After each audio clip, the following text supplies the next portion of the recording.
Good evening सबको। ठीक है। तो कल जो हम लोग देखे थे उससे हम लोग आज आगे बढ़ेंगे। ठीक है। और आज हम लोग कुछ क्वेश्चन करेंगे। कल थोड़ा थ्योरेटिकल पार्ट हम लोग देखे थे। ठीक है। और आज हम लोग क्वेश्चन करेंगे। ठीक है। तो सबसे पहले आप देखिएगा, क्वेश्चन हम लोग स्टार्ट करते हैं। कल हम लोग थ्योरेटिकल पार्ट देखे थे, आज हम लोग क्वेश्चन पे ज़्यादा फोकस्ड रहेंगे और कुछ अच्छे क्वेश्चंस भी देखेंगे। तो सबसे पहले देखिए, आपके स्क्रीन के सामने ये क्वेश्चन है और ये क्वेश्चन जेई एडवांस 2018 में पूछा गया है। दिस इज पीवाईक्यू एडवांस 2018 का क्वेश्चन। आप देख पा रहे हैं ना, यहाँ पे देखो 2018 2018 लिखा है। आईआईटी ये काम बहुत करता है।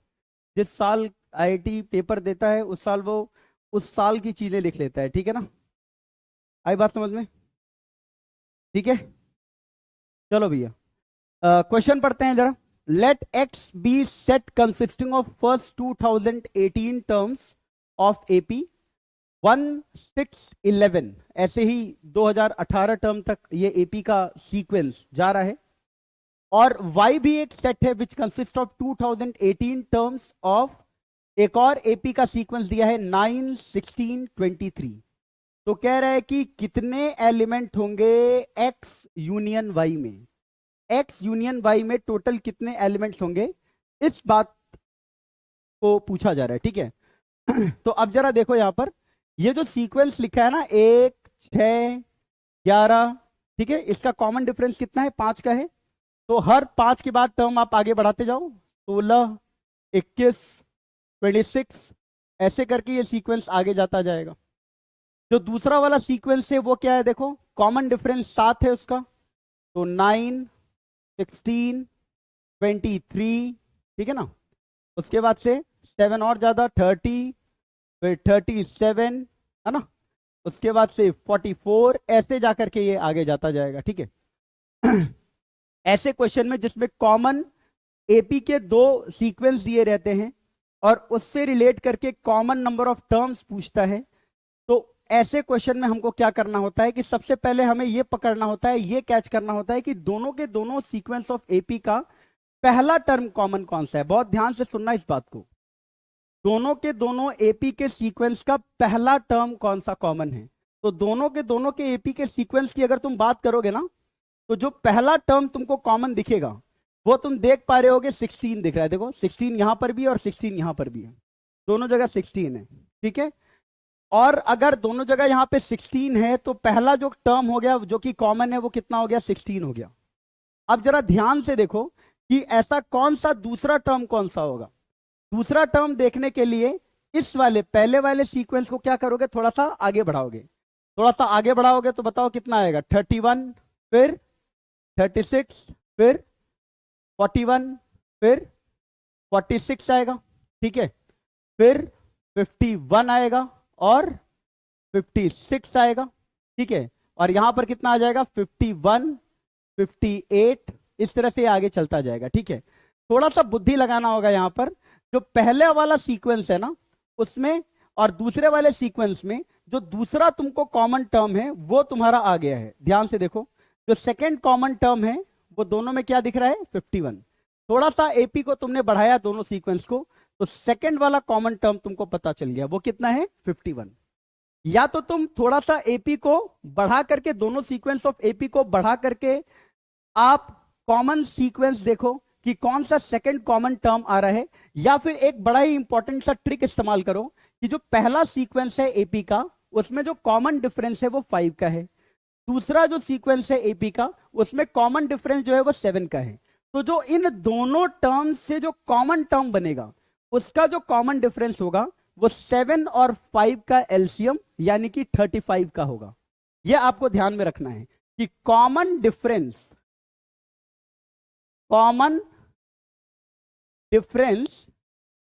Is LCM of 5 and 7।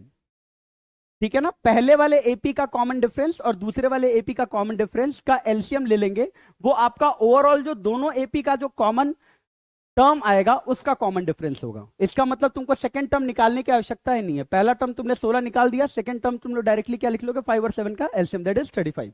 तो 16 से 35 ज्यादा जाओगे कितना हो जाएगा, 51। फिर 35 और आगे जाओ 86, ऐसे आ जाएगा।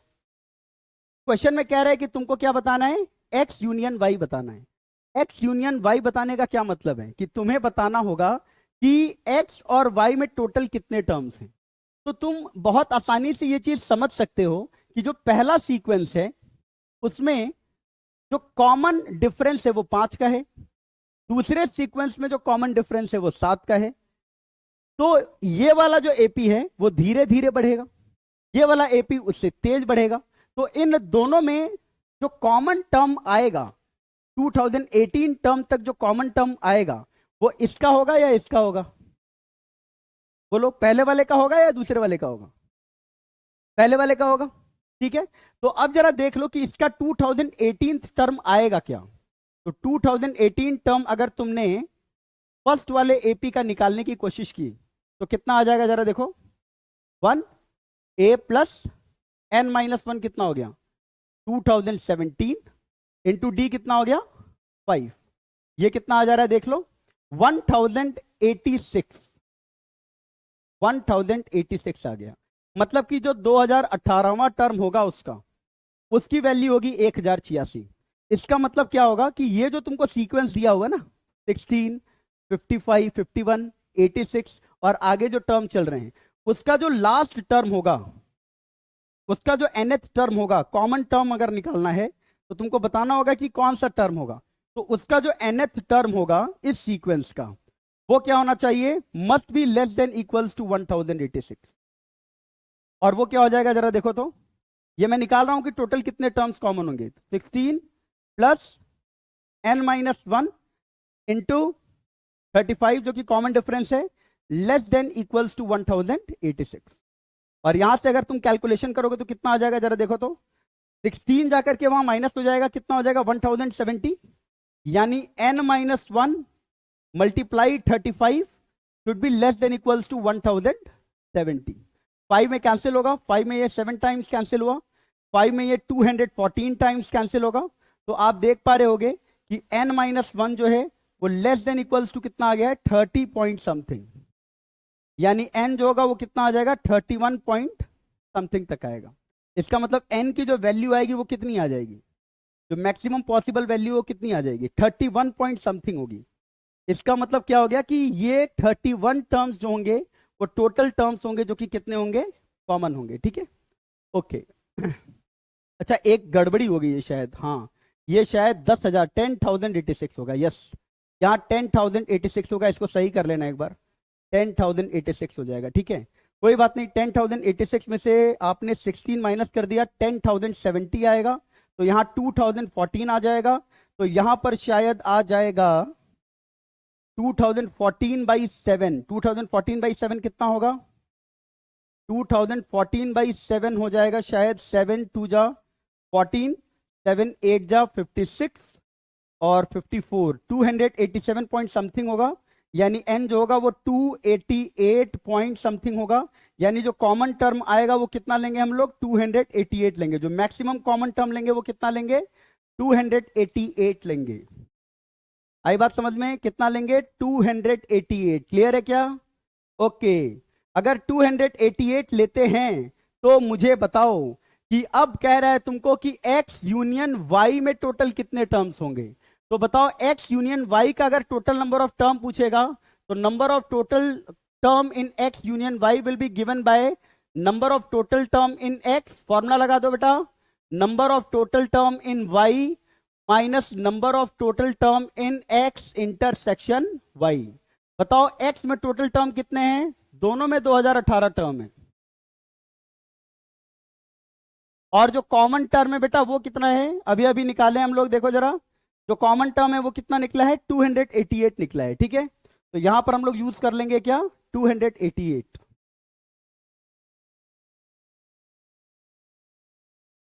ठीक है ना, 288 कितना हो गया बेटा, 4036 में से 288 माइनस कर लो तो कितना आ जाएगा, 3748 आ जाएगा शायद, 3748।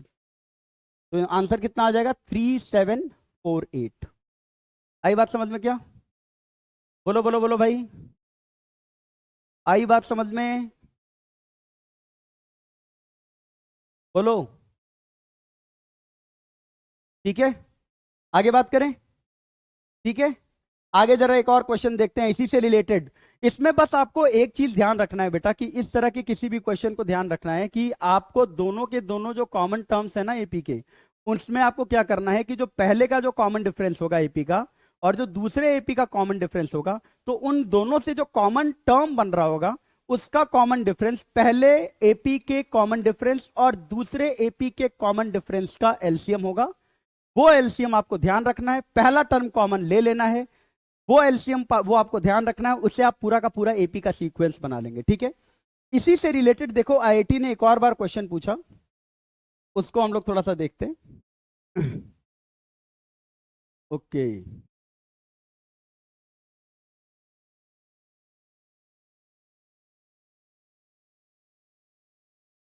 ये देखो आईआईटी ने अभी हाल फिलहाल में फिर से एक इस तरह का क्वेश्चन पूछा है। ठीक है, देखो भाई, आईआईटी ने अभी हाल फिलहाल में फिर से इसी से क्वेश्चन पूछा है। देखो बहुत ध्यान से, बहुत बहुत बहुत ध्यान से। ठीक है, अब जरा देखना।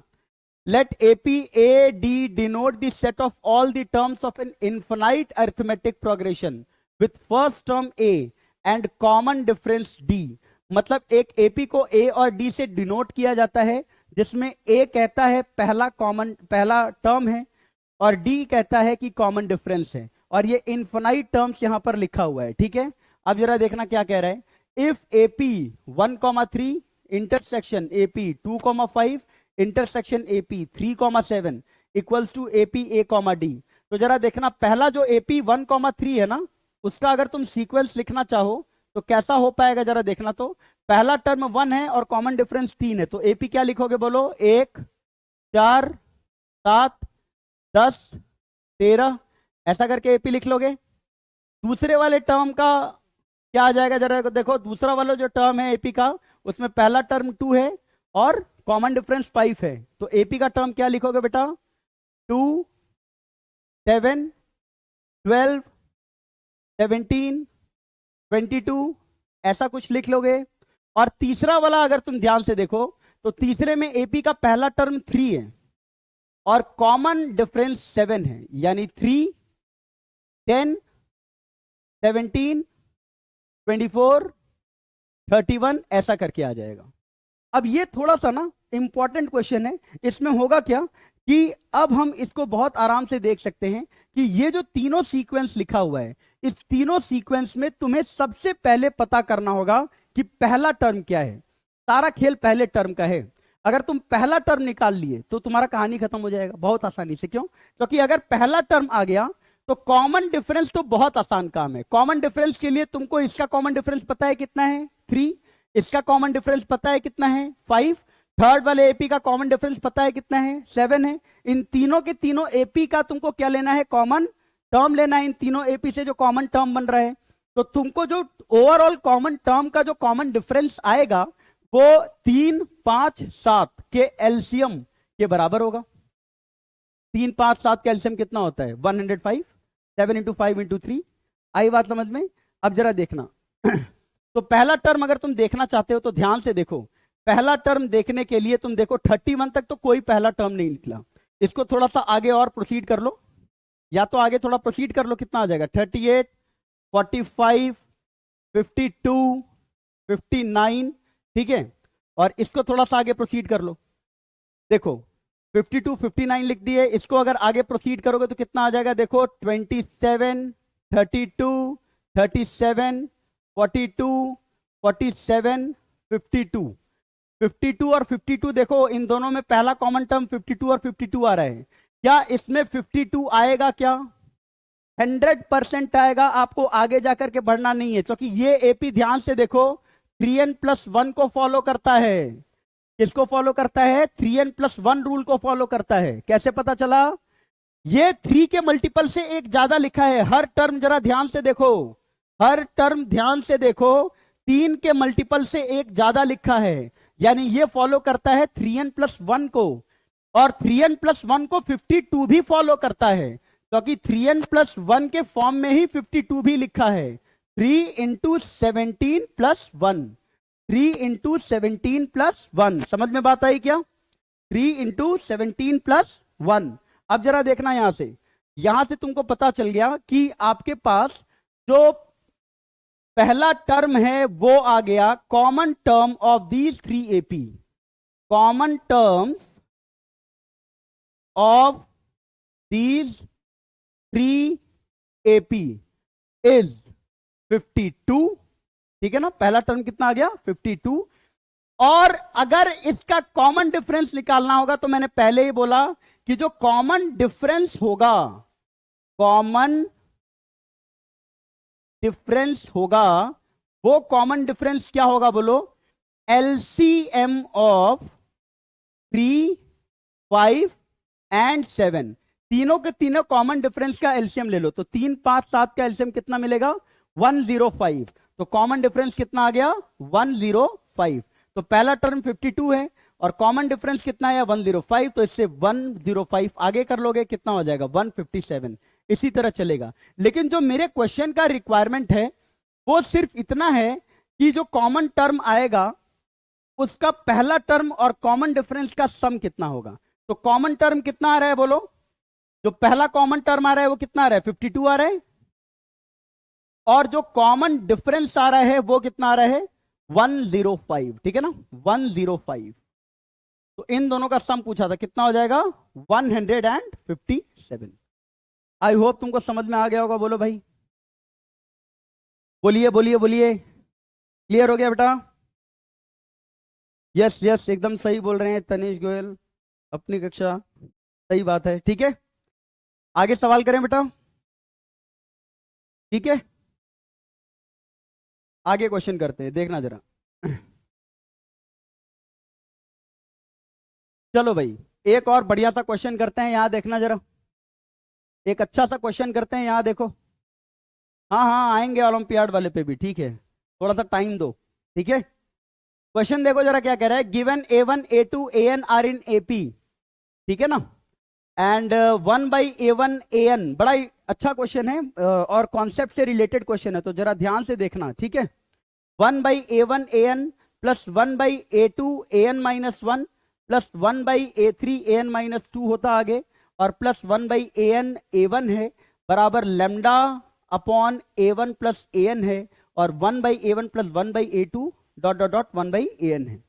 एक तो मैं तुमको बड़ा सिंपल सा मेथड बता दूं इस तरह के क्वेश्चन के लिए, जब कभी भी इस तरह का क्वेश्चन जेई में आए, ठीक है ना, तो ऐसे क्वेश्चन जो वेरिएबल बेस्ड के होते हैं, तो एक छोटा सा तुम प्रोसेस कर सकते हो कि कोई भी छोटा सा ना एपी का सीक्वेंस ले लिया करो।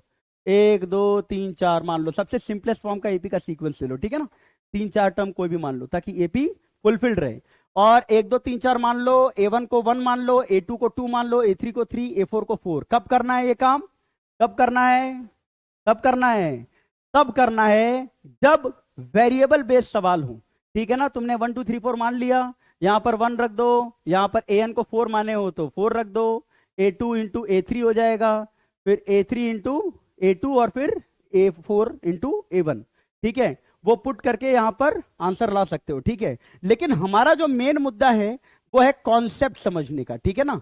ये तो हम काम कर ही सकते हैं वेरिएबल बेस्ड क्वेश्चन पे, कोई भी सिंपल फॉर्म ऑफ एपी मान करके और क्वेश्चन को सॉल्व कर सकते हैं। ठीक है, लेकिन मेरा मेन मुद्दा है कि कॉन्सेप्ट यहां पर क्या है। ठीक है ना?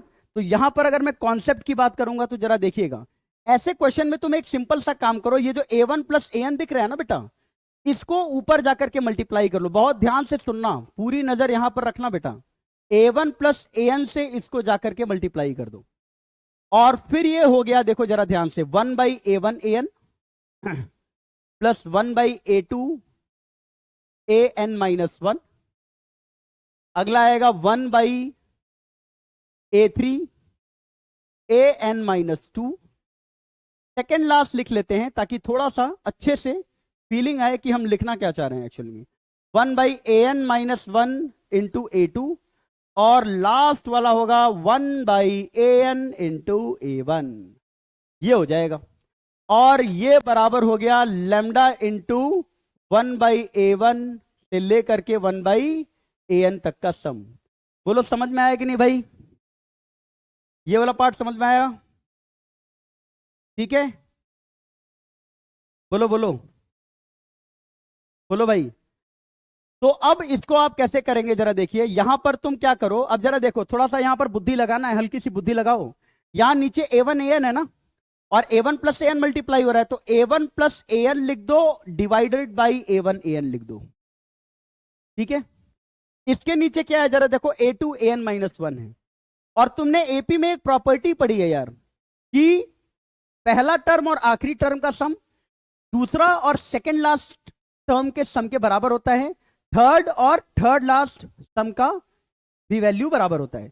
तो जब तुम a2 an माइनस 1 जो डिनोमिनेटर में है, उसके साथ जब a1 प्लस an मल्टीप्लाई करोगे, तो तुम अब a1 प्लस an मत लिखो, तुम लिखो a2 प्लस an माइनस 1, ताकि जब तुम इसको अलग अलग करके डिवाइड करो तो आसानी से डिवाइड हो जाए। और तुमने इसमें कोई पाप नहीं किया है, तुमने यहां पर a1 प्लस an पहले मल्टीप्लाई किया था, और फिर तुमने यहां पर भी a1 प्लस an मल्टीप्लाई करना चाहिए था, लेकिन तुमने चुपके से a2 plus an minus 1 multiply कर दिया, क्योंकि a1 प्लस n और a2 प्लस an माइनस 1 ये दोनों बराबर होगा एपी के केस में, क्योंकि तुम पढ़े हो कि पहले और आखिरी का सम, दूसरा और सेकंड लास्ट का सम, तीसरा और थर्ड लास्ट का सम एपी में क्या होते हैं, सेम होते हैं। इसी तरह a3 और an माइनस 2 जब मल्टीप्लाइड है, तो तुम जब a1 प्लस an इससे मल्टीप्लाई होगा, तो तुम a1 प्लस an ना लिख करके a3 प्लस an माइनस 2 लिखो, ताकि डिनोमिनेटर वाला स्ट्रक्चर उससे क्या हो जाए, सिंपली सॉल्व हो जाए। ध्यान से देखना। इसी तरीके से यहां पर तुम क्या लिख सकते हो जरा देखना, यहां पर लिख लो तुम ऊपर ऊपर यहां पर अब लिख लो an minus 1 plus a1 sorry a2, और यहां पर an माइनस 1 इंटू a2 है, और प्लस यहां पर an plus a1 upon an into a1 हो जाएगा। ठीक है, इस वाले पार्ट को एज इट इज छोड़ दो। अब इससे हुआ क्या, जब तुम इसको अलग अलग करके डिवाइड करोगे ना, जब तुम इसको अलग अलग करके डिवाइड करोगे, तो तुम्हारे दिमाग में तुरंत एकदम लाइट सा जलेगा कि देखो ये क्या हो रहा है। ठीक है ना, जरा देखना ध्यान से। a1 बाई a1 an कितना हो जाएगा बताओ, 1 बाई an, और an बाई a1 an कितना हो जाएगा बताओ, 1 बाई a1। ध्यान से देखते रहना भाई, ध्यान से। a2 by a2 an minus 1 कितना होगा बताओ, 1 बाई an माइनस 1, और an minus 1 by a2 an minus 1, सबको अलग अलग करके क्या कर रहा हूं मैं, डिवाइड कर रहा हूं। an माइनस 1 से an माइनस 1 कैंसिल हुआ, नीचे का कितना आ गया, 1 बाई a2। इसी तरह ये कितना आ जाएगा जरा देखो, a3 से a3 cancel, 1 by an minus 2, और an माइनस 2 से an माइनस 2 कैंसिल, कितना आ जाएगा, 1 बाई a3। बोलो भाई। और लास्ट में सेकंड लास्ट वाला टर्म देख लेना ध्यान से, ये वाले टर्म में अगर तुम देखोगे तो कितना आ जाएगा, देखो an माइनस 1 से an माइनस 1 कैंसिल होगा, 1 बाई a2 आएगा। ठीक है, और a2 से a2 कैंसिल हो गया, 1 बाई an माइनस 1 आ जाएगा, और इस वाले में an कैंसिल हो जाएगा, कितना आएगा, 1 बाई a1, और a1 कैंसिल हो गया, कितना आ गया, 1 बाई an। क्या तुम ध्यान से देखने पर यह समझ पाए क्या कि हर टर्म दो दो बार आ रहा है? ध्यान से देखो जरा, हर टर्म दो दो बार आ रहा है। देखो 1 बाई an यहां पर भी है, 1 बाई an यहां पर भी है, 1 बाई a1 यहां पर भी है, 1 बाई a1 यहां पर भी है, मतलब 1 by a1 plus 1 by an भी दो बार आया है, 1 by a2 plus 1 by an minus 1 भी दो बार आया है। यानी हर टर्म कितने कितने बार आया है, दो बार आया है। इसका मतलब तुम इस वाले चीज को डायरेक्टली क्या लिख सकते हो, तुम इस वाले चीज को डायरेक्टली लिख सकते हो 2 times 1 by a1 plus 1 by a2 plus 1 by a3, क्योंकि हर टर्म दो दो बार आ रहा है भाई, हर टर्म दो दो बार आ रहा है। और अगर इस वाले चीज को तुम अपने राइट हैंड साइड से कंपेयर कर दोगे, तो बताओ लैम्डा की वैल्यू किसके बराबर आ जाएगी, 2 के बराबर आ जाएगी। बोलो लैम्डा किसके बराबर आ जाएगा, 2 के बराबर आ जाएगा। क्लियर है क्या, क्लियर है, क्लियर है, बोलो क्लियर है, सबको क्लियर है बढ़िया से? आगे सवाल करें, आगे क्वेश्चन करें। हाँ बेटा, इस तरह का क्वेश्चन एडवांस में आ चुका है पहले भी। चलो भाई इस क्वेश्चन को करते हैं। ये एडवांस में नहीं, ये मेंस में आया है, लेकिन ये अच्छा क्वेश्चन है। This is the PYQ of mains, but good question, अच्छा सवाल है ये। एक बार थोड़ा सा अटेम्प्ट करो इस क्वेश्चन को, एक बार इस क्वेश्चन को अटेम्प्ट करो, अटेम्प्ट करो, अटेम्प्ट, हाँ अटेम्प्ट करो। 2 मिनट टाइम देता हूं मैं।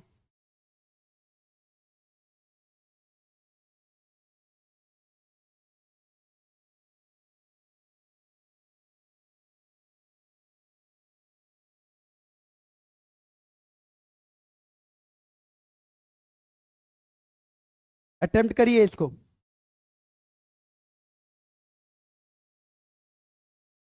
बहुत ध्यान से देखना भाई। हाँ रिकर्शन पढ़ाएंगे बेटा, रिकर्शन पढ़ाएंगे इसमें, ठीक है, रिकर्शन पढ़ेंगे हम लोग इसमें। भाई देखो इस क्वेश्चन को ध्यान से देखो, कह रहा है कोई 3 पॉजिटिव टर्म्स हैं एबीसी, यहां कॉमा है, 3 पॉजिटिव टर्म्स है एबीसी, ठीक है ना। और 3 पॉजिटिव टर्म्स अगर यहां पर एबीसी हैं तो जरा देखो यहां पर क्या आ गया, 9 times 25a² plus b² plus 25 times c² minus 3ac बराबर 15b into 3a plus c। तो ac भी पूछ रहा है क्या है बेटा। ऐसे क्वेश्चन में ना आपके ऑब्जर्वेशन का बहुत ही बड़ा महत्व है, आपके ऑब्जर्वेशन का बहुत बड़ा महत्व है। क्या तुम इसको देख करके ऑब्जर्व कर पा रहे हो क्या कि ये सारी चीजें देखो परफेक्ट स्क्वायर के फॉर्म में लिखी गई है। थॉट प्रोसेस आपका क्लियर होना चाहिए गणित में। ये सारी चीजें देखो परफेक्ट स्क्वायर के फॉर्म में लिखी गई है बेटा। 25a² 5a का होल स्क्वायर है, b² क्या है, b का होल स्क्वायर है, c² और 2 इंटू 25 ये भी 5c का होल स्क्वायर है। और उसके साथ जरा देखो ab का प्रोडक्ट भी है, bc का प्रोडक्ट भी है, और यहां पर अगर तुम देखोगे तो ac का भी प्रोडक्ट है। इसका मतलब ये a और b को कंबाइंड करके होल स्क्वायर बनवाना चाह रहा है।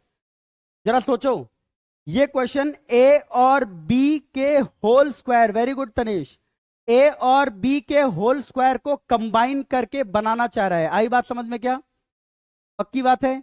जरा देखो ध्यान से, अगर तुम ध्यान से देखोगे थोड़ा सा इसे पूरा मल्टीप्लाई करके देखो तो पूरा मल्टीप्लाई करने पर कितना आ जाएगा, 225a², साथ में कितना आ गया बेटा, 9b², और एक और स्क्वायर तुमको दिख रहा होगा 25c², और साथ में तुम देखो यहां 15 इंटू 3 45ab है, माइनस कर देते हैं, इधर ला देते हैं सबको, सबको लेफ्ट लेके आ जाओ, माइनस का 45ab, ठीक है बेटा। उसके अलावा अगर आप देखेंगे तो माइनस का 15bc है यहां पर, ठीक है। और उसके अलावा यहां पर देखो ऑलरेडी माइनस का 75ac भी प्रेजेंट है। इसको देख करके ही पहला थॉट बच्चे को आ जाना चाहिए, क्या आ जाना चाहिए, बोलो बोलो, क्या आना चाहिए, आना ये चाहिए कि यहां पे परफेक्ट स्क्वायर का खेल चल रहा है, ठीक है ना। तो अगर तुमने ए और बी को कंबाइन करके परफेक्ट स्क्वायर बनाया, और देखो a² b² भी और ab भी है, तो यहां पर क्या हुआ देखो ध्यान से, जब तुम लिखोगे तो ये 15 का होल स्क्वायर है और ये 3 का होल स्क्वायर है, तो 15 माइनस 3 का जब होल स्क्वायर करोगे तो एक समस्या खड़ी हो जाएगी, एक दिक्कत आएगा यहां पर, बोलो। एक दिक्कत ये आ गया बेटा कि 15a का होल स्क्वायर तो है, माइनस 3b का भी होल स्क्वायर है, लेकिन जब इसका 2ab करोगे तो माइनस का 90ab आ रहा है, जबकि यहां पर क्या प्रेजेंट है, सिर्फ माइनस का 45ab। तो इसको, इससे बचने के लिए तुम इस पूरे इक्वेशन को एक काम करो, 2 से मल्टीप्लाई कर दो, पूरे इक्वेशन को 2 से मल्टीप्लाई कर दो, बोलो भाई, पूरे इक्वेशन को 2 से मल्टीप्लाई कर दो। आई बात समझ में। अब ये आ गया 15a माइनस 3b का होल स्क्वायर, और जरा देखो इसे अगर कंपेयर करोगे तो ये 3b माइनस 5c का होल स्क्वायर है, और अगर तुम 25c² और 225a² को कंबाइन करते हो तो 15a माइनस 5c का होल स्क्वायर है। और देखो ये पूरा का पूरा इक्वेट हो गया 0 के बराबर, क्योंकि 15a का स्क्वायर 225a², और यहां पर भी 15a का स्क्वायर 225a² है, वो 2 से मल्टीप्लाइड है। इसका मतलब सारी चीजें जो हैं वो कंबाइंड हो गई, और अगर सारी चीजें कंबाइंड हो गई हैं तो तुम ध्यान से देखो, 3 स्क्वायर का सम, इसे x मान लो तो ये x² है, इसे y मान लो तो ये y² है, इसे z मान लो तो z² है।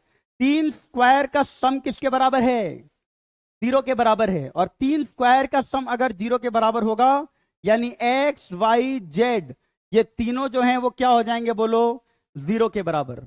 इसका मतलब बोलो क्या होगा, 15a माइनस 3b जीरो होगा, साथ में 3b माइनस 5c जीरो होगा, और साथ में 15a माइनस 5c भी जीरो के बराबर हो जाएगा।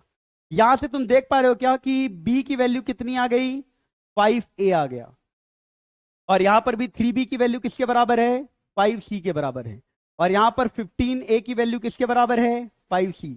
तो यहां से तुम देख पाए क्या, हमसे पूछा गया है कि a c b किस में है, तो a को तो a ही रख दो, c कितना है जरा बताओ, c कितना है, तो c को अगर कैलकुलेट करोगे ना तो c आएगा 3a, c कितना आ गया 3a, और b कितना है, b है 5a।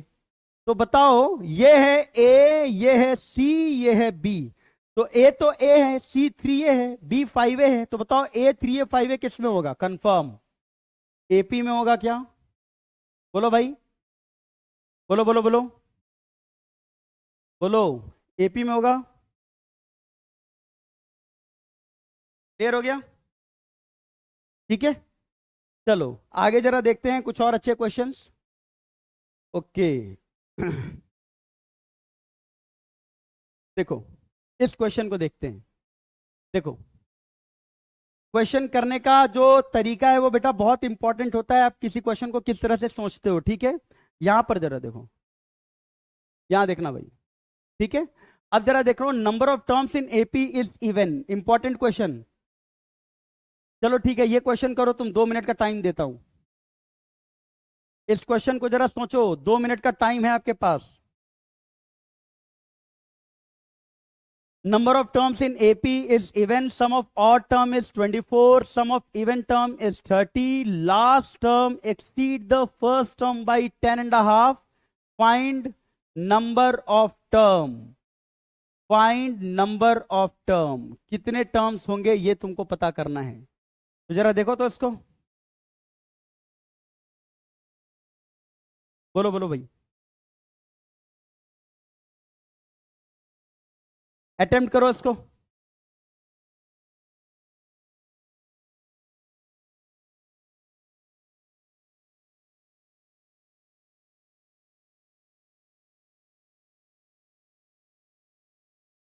इस क्वेश्चन को अटेम्प्ट करिए, फिर मैं इसको सॉल्व करता हूं, ठीक है।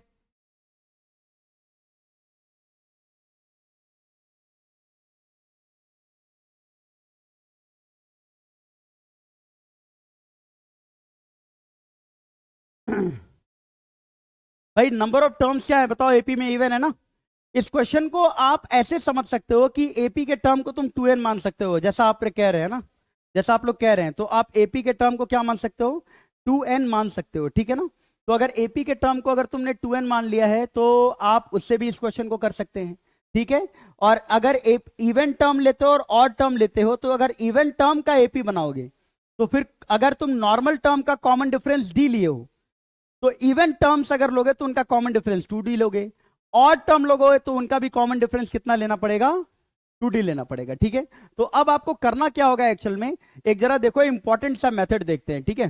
सबसे पहले तो ये समझ जाओ कि मैं यहां पर कोई भी टर्म ना 2n वगैरह नहीं लेता हूं, मैं सिंपली इसको सॉल्व करता हूं।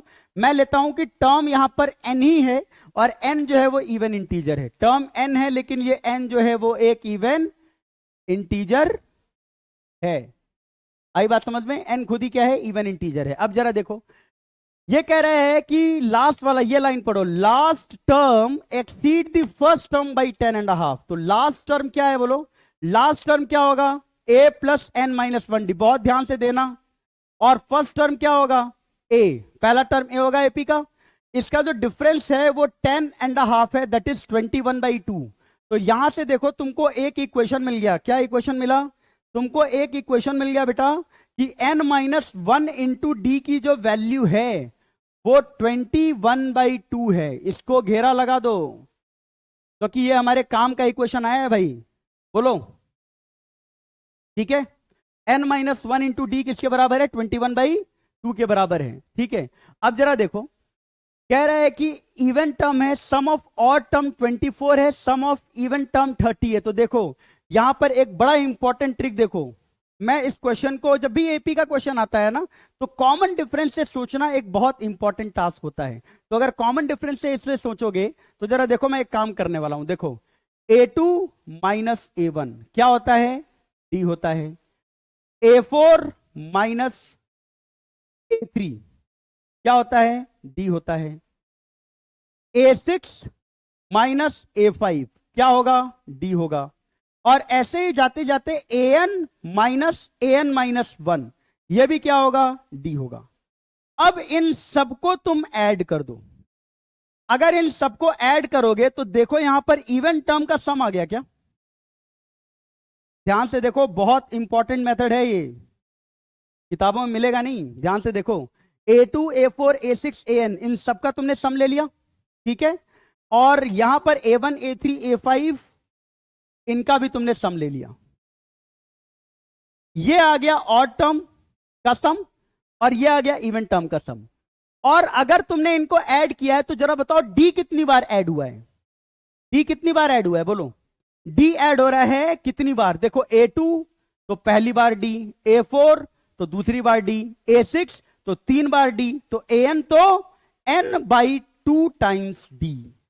समझना जरा इस चीज को, जब पहला वाला तुम पेयर लिख रहे हो तो 1 बार डी आ रहा है, दूसरा पेयर लिखे तो 2 बार डी आया, तीसरा पेयर लिखा है तो 3 बार डी आया। तो n जब लिखोगे, n टर्म्स तक जाओगे तो कितना पेयर लिखोगे, n/2। तो d कितनी बार आया, n/2। तो मैं क्या लिख सकता हूं यहां पर, n/2 इंटू डी। अब इसकी वैल्यू तुमको क्वेश्चन में दी हुई है, कितनी दी हुई है भाई, इसकी वैल्यू क्वेश्चन में दी हुई है शायद 30, देखो तो यहां पर कितना आ गया 30, माइनस इसकी वैल्यू कितनी दी हुई है 24, तो यहां कितना आ गया 24। इसकी वैल्यू हो कितनी गई, n/2 इंटू डी। इसका मतलब जरा बताओ यहां से कितना आ गया, nd बराबर आ गया 6 इंटू 2 यानी कि 12 आ गया nd। बहुत अच्छी बात है, तुमको डी ही निकालना है। देखो 12 आ गया nd के बराबर। अब देखो कहानी खत्म है इसका, कैसे, अपने इस इक्वेशन में पहुंच जाओ और इसे क्या लिख दोगे बताओ, nd माइनस डी बराबर 21/2। nd की जगह 12 लिख लो यार, 12 में से 21/2 घटा दो, कितना आ जाएगा, डी आ जाएगा। 12 में से 21/2 घटाओगे कितना आएगा, 3/2। डी कितना आ गया, 3/2। डी अगर 3/2 आ गया तो जरा देखो यहां पर एन डी की वैल्यू किसके बराबर है, बोलो 12। एन डी की वैल्यू किसके बराबर है, 12। डी कितना आया है, 3/2। डी कितना आया है, 3/2। कितना आ गया बोलो, 8 आ गया क्या। एन की वैल्यू कितनी आ गई, 8। एन कितना आ गया, 8। क्लियर हुआ सबको, बोलो भाई क्लियर हुआ, बोलिए बोलिए बोलिए, सबको क्लियर हुआ कि नहीं।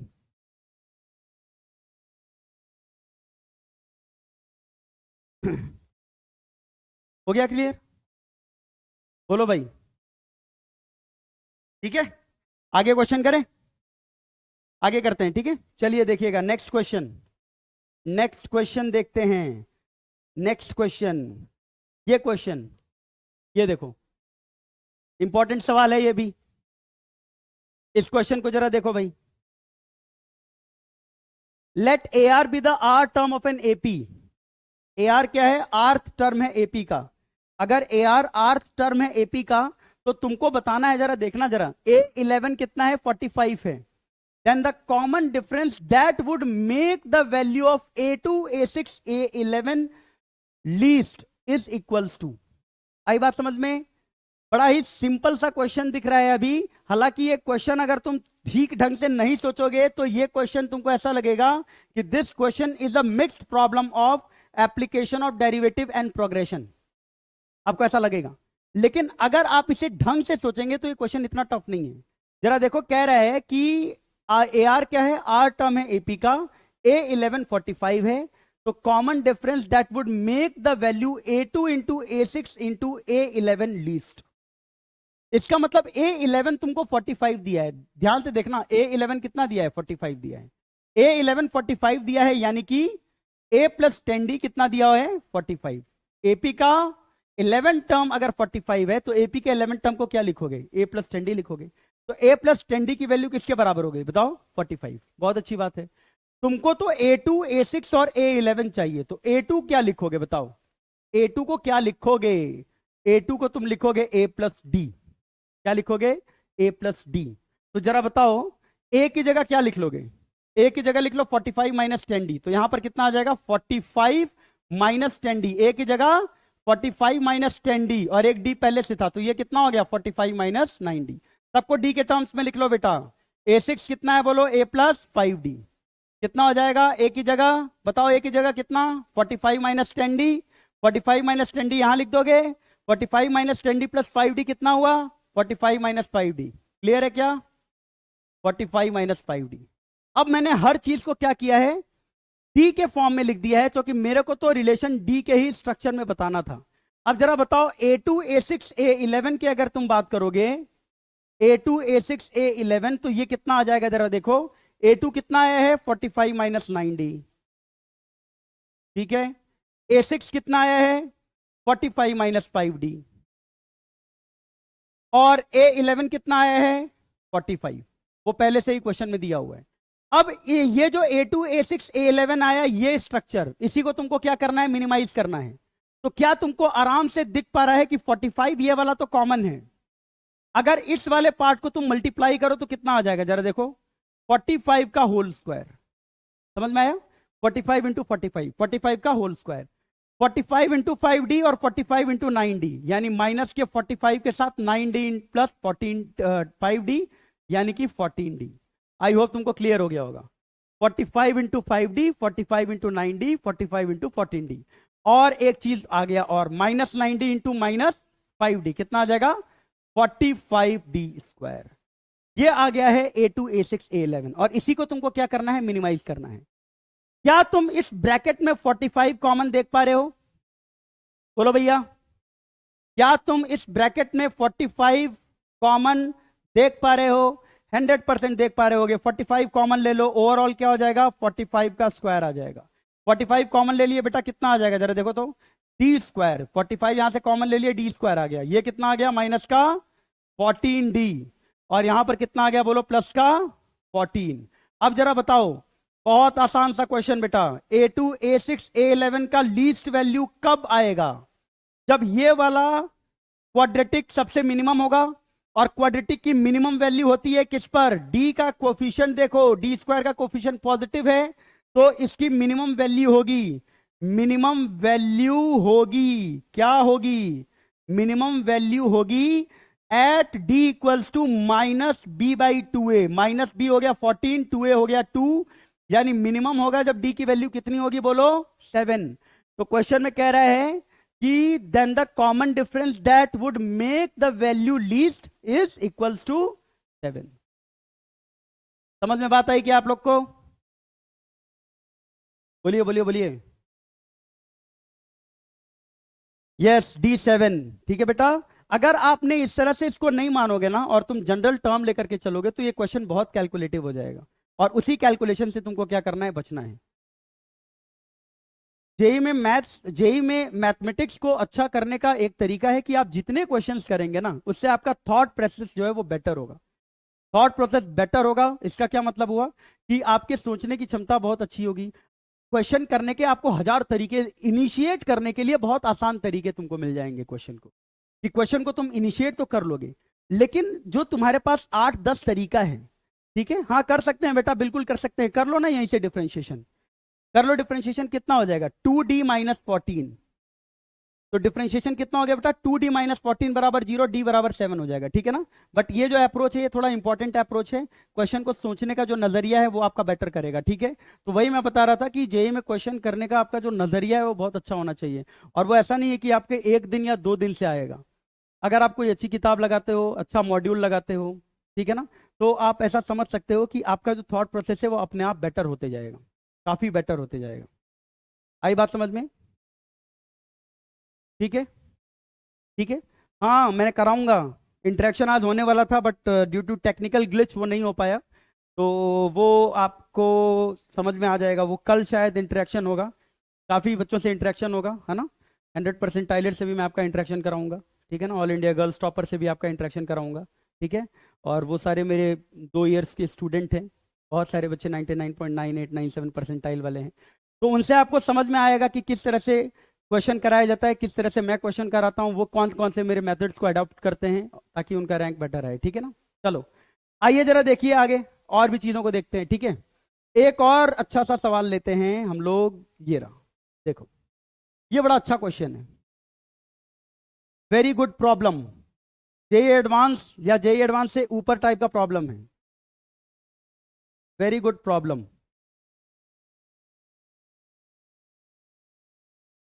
बोलो बोलो बोलो, ठीक है, इसको अटेम्प्ट करें।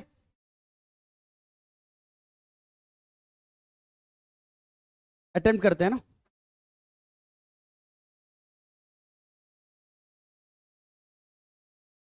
यहां देखना भाई, क्वेश्चन को बहुत ध्यान से समझना, ठीक है, नजर हटेगी समझ में आना बंद हो जाएगा। ठीक है, और बहुत कुछ सीखने को मिलेगा इस क्वेश्चन से। ठीक है, तो एकदम ध्यान से इस क्वेश्चन को देखना। ठीक है भाई, चलो हाँ बेटा, पहले इस कॉन्सेप्ट को सीख लो थोड़ा सा, ये कॉन्सेप्ट एक बार सीख लो बेटा। ठीक है, एक बार सीख लो, अभी बहुत क्वेश्चन मिलेगा, एक बढ़िया, इससे भी बढ़िया प्रॉब्लम है, ओलंपियाड लेवल टाइप का प्रॉब्लम है, उसको करना। ठीक है, इससे थोड़ा सा सीख लेते हैं पहले कुछ चीज। ठीक है, चलो कह रहा है कि ए स्क्वायर इंटू ए टाइम्स बी माइनस 3 और 4b, इसको सीख लो पहले अच्छे से बेटा। ठीक है, इसके बाद वाला क्वेश्चन अच्छा है, वो करना। A square A times B minus 3, ठीक है, ठीक है, और 4b be the first 3 terms of an increasing AP where ABC is integer, B की वैल्यू कह रहा है 5 से 15 तक है। ठीक है, तो ये 3 टर्म्स क्या है बताओ, पहले 3 एपी है, ध्यान देना शब्दों का, इंक्रीजिंग एपी है, और सारे के सारे जो टर्म्स है वो क्या है बताओ, इंटीजर है। बोलो क्लियर है, चलो अब जरा बताओ, अगर ये 3 नंबर्स इंटीजर हैं, ध्यान से सुनना बेटा, ध्यान से, नहीं तो सावधानी हटी दुर्घटना घटी, आपको समझ में नहीं आएगा फिर।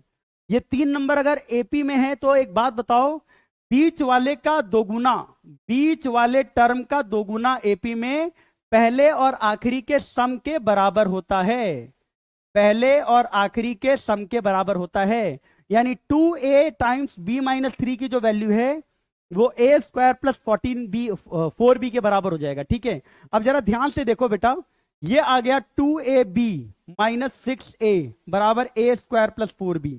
बेटा इसके अलावा ना आपको कोई खास हिंट नहीं है क्वेश्चन में, बहुत ध्यान से बहुत बारीकी से इस चीज को सुनना बेटा, इस क्वेश्चन में इसके अलावा कोई हिंट ही नहीं है। वेरिएबल कितने हैं, 2, वेरिएबल कितने हैं, 2, और एक बहुत बड़ा हिंट दिया हुआ है, क्या दिया है कि एबीसी इंटीजर है और इंक्रीजिंग एपी है, वेरिएबल 2 हैं, इसी वेरिएबल से आपको सॉल्व करना है, वेरिएबल 2 है, इक्वेशन 1 है, तो कैसे सॉल्व करते हैं ऐसे इक्वेशन में, क्या तुमको ध्यान से देखो ये क्वाड्रेटिक दिख रहा है क्या, हाँ बेटा मेरी स्टूडेंट है वो, ठीक है, तो अगर ये क्वाड्रेटिक दिख रहा है, किसमें क्वाड्रेटिक दिख रहा है बताओ, ए में क्वाड्रेटिक दिख रहा है, तो अगर ए में क्वाड्रेटिक दिख रहा है तो जरा ढंग से लिख लो उसको, ए स्क्वायर के साथ कितना हो जाएगा जरा देखो तो, माइनस का ए, ठीक है ना, और ए स्क्वायर के साथ अगर तुम प्लस का ए ले लोगे तो 6 माइनस 2 भी हो जाएगा क्या, ध्यान से देखो, क्योंकि ये 6a माइनस 2a भी होगा, तो 6 माइनस 2 भी हो गया, और साथ में आ जाएगा प्लस 4b इक्वल्स टू 0। ध्यान से देखना बेटा, यहां से ए की जो पॉसिबल वैल्यू होगी वो क्या होगी, यहां मैं लिख रहा हूं, ध्यान से देखो, यहां से ए की जो पॉसिबल वैल्यू होगी वो हो जाएगी कितनी, माइनस बी, यानी 2b माइनस 6, ठीक है क्या, plus minus under root of B square, B square क्या है जरा बताओ तो, 6 माइनस 2b का होल स्क्वायर, या फिर 2b माइनस 6 का होल स्क्वायर, माइनस 4, ए कितना है 1, सी कितना है 4b, बहुत ध्यान से देखते रहना क्वेश्चन, अपॉन 2, ये आ जाएगा क्या, आ जाएगा। अब जरा देखना, ए की वैल्यू किसके बराबर हो गई, 2b माइनस 6, साथ में यहां प्लस माइनस है, इसको जरा सॉल्व करके देखो क्या आ रहा है, यह आ रहा है 4b स्क्वायर, 4b स्क्वायर, साथ में ये कितना आ गया जरा देखो, माइनस का 24b और माइनस का 16b, यानी कि माइनस का 40b आ गया बेटा, कांस्टेंट कितना आ गया जरा देखो तो, 6 का स्क्वायर यानी कि 36 डिवाइडेड बाई 2, ये आ गया। अब जरा देखो ए की वैल्यू किसके बराबर हो गई, 2b माइनस 6, और यहां से भी देखो हर जगह 4 4 4 कॉमन है, तो 4 अंडर रूट के बाहर आएगा 2 आ जाएगा, तो अंडर रूट में क्या आएगा बेटा, B square minus 10b plus 9, और देखो यहां पर आ गया 2, और ये डिनोमिनेटर वाला 2 कैंसिल आउट होकर के आ जाएगा b-3 प्लस माइनस, और साथ में आ गया under root of b² minus 10b plus 9। ये आ गया a की वैल्यू इन टर्म्स ऑफ b। यहां तक किसी को कोई दिक्कत है तो बताओ, बोलो बोलो बोलो भाई, यहां से कोई दिक्कत है? कल होगा बेटा, में भी पॉसिबली कल या परसों में हो जाएगा टॉपर टॉक शो। यहां पर कोई दिक्कत? कोई दिक्कत नहीं। यहां से एक बहुत बड़ा हिंट देखो जरा, यहां से एक बहुत बड़ा हिंट है। क्या हिंट है? कि ये जो b² minus 10b plus 9 root में लिखा है ना, वो क्या होना चाहिए? ग्रेटर देन इक्वल टू 0 होना चाहिए। b² माइनस 10b प्लस 9 जो रूट में लिखा है वो क्या होना चाहिए? ग्रेटर देन इक्वल टू 0 होना चाहिए, ठीक है ना।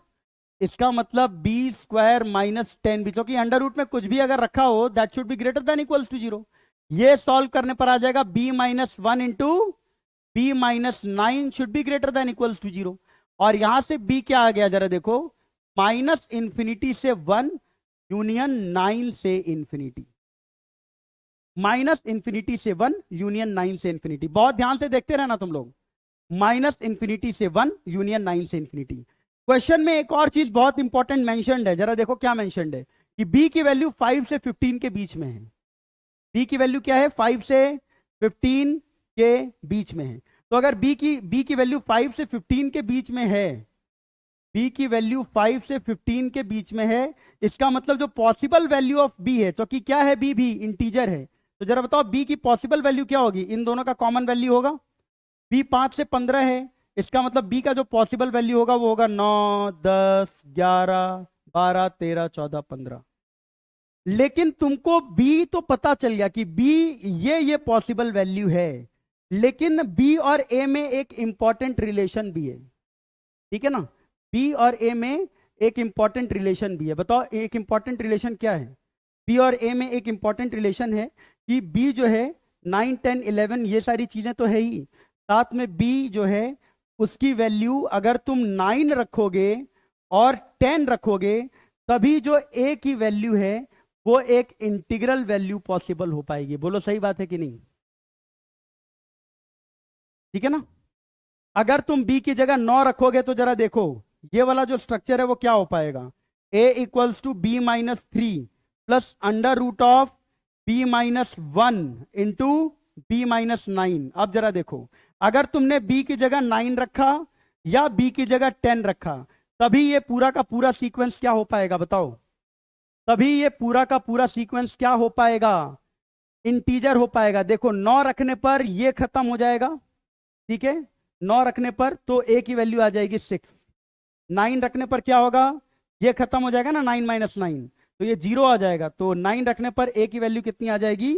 6 आ जाएगी, ठीक है। देखो ये प्लस माइनस है, इसका मतलब अगर तुमने b को 9 रखा तो a कितना आ गया? 6 आ गया, ठीक है, ओके। एक और चीज देख लो, चलो अगर b की जगह 10 रखे, b की जगह 10 रखे, देखो अगर b 10 रखते हो तो ये वाला पार्ट कितना होगा? 10 माइनस 1 9, 10 माइनस 9 1, यानी ये हो जाएगा रूट का 9 यानी कि 3। इसका मतलब a हो जाएगा b-3 प्लस -3, ठीक है। देखना जरा, अगर तुमने b की जगह 10 रखा तो फिर a की वैल्यू आ रही है b-3 प्लस -3। देख लो ढंग से एक बार और, अगर तुमने b की जगह 10 रखा, रख के देखो एक बार, हाँ अगर तुमने b की जगह 10 रखा तो ये आ जाएगा 9 और ये आ जाएगा 1, यानी इसकी वैल्यू कितनी आ जाएगी? 3 आ जाएगी, तो b-3 प्लस -3 आ जाएगा, ठीक है, b-3 प्लस -3, ठीक है। तो यहां से a की जो वैल्यू आएगी वो आएगी b-3 प्लस 3, यानी कि a बराबर b आ जाएगा। या फिर अगर तुम b की जगह a बराबर b आ जाएगा, और अगर तुम -3 लिखोगे तो a बराबर कितना आ जाएगा? b-6 आ जाएगा, यानी a बराबर आ जाएगा 10-6, यानी a बराबर कितना आ जाएगा? 4 आ जाएगा। तो देखो जो तुमको सीक्वेंस पता चल रहा है वो ये पता चल रहा है कि या तो a 6 होगा, b 9 होगा, और या फिर a 4 होगा और b क्या होगा? 10 होगा। ये दोनों पता चल गया, बोलो। बोलो भाई। ठीक है, अब जरा एक बात बताओ, यहां से तुम ये पकड़ पा रहे हो क्या कि अगर तुमने बी को 10 लिया, अगर तुमने बी को सॉरी 9 लिया, तो बी को 9 लेने पर क्या होगा जरा देखो। बी को 9 और ए को 3 लेने पर ये कितना होगा, 9 होगा। और बी को 9 लिया तो कितना हो जाएगा ये, ए इंटू बी माइनस 3। बी को अगर तुम 9 लेते हो और ए को लेते हो 3, तो 3 इंटू ये कितना हो गया, 6, 18 हो जाएगा। और ये वाला पार्ट कितना हो जाएगा, 36 हो जाएगा। आई बात समझ में क्या? बोलो। अगर तुमने, यहां देखना जरा, अगर तुमने ए को 6 लिया और बी को 9 लिया तो क्या होगा, ए को 6 लिया, सॉरी ए को 6 लिया तो ये वाला टर्म 36 हो जाएगा, और ये वाला टर्म कितना होगा, ये भी टर्म कितना हो जाएगा, 36 हो जाएगा। तो दोनों बराबर हो गए। जबकि इंक्रीजिंग एपी कह रहा है, इंक्रीजिंग एपी कह रहा है, तो दो टर्म्स बराबर नहीं होंगे, यानी ये वाला आंसर तो कतई नहीं होगा। ठीक है, ए बराबर 4 और बी बराबर 10 लेने पर क्या हो जाएगा जरा देखो। ए बराबर 4 लेने पर हो जाएगा 16, और बी बराबर 10 लोगे तो 10 माइनस 3 हो गया 7, 7 इंटू 4 हो गया 28, और बी बराबर 10 लोगे तो कितना हो जाएगा, ये देखो 40 हो जाएगा। क्या ये इंक्रीजिंग एपी है? एकदम है। इसका मतलब यहां से जो आंसर आएगा वो क्या आएगा, A4 और B10। तो A4 और B10 आ गया, ये समझ में आया क्या? A4 और B10 आ गया, और अगर A4 और B10 आ गया तो कंफर्म हो गया। क्या कंफर्म हो गया? A4 और B10 आ गया तो कंफर्म हो गया कि जो B बाई A है वो क्या आएगा, A4 है, B10 है। तो आंसर कितना आ गया बोलो, 5/2। आंसर कितना आ गया, 5/2। समझ में आया क्या?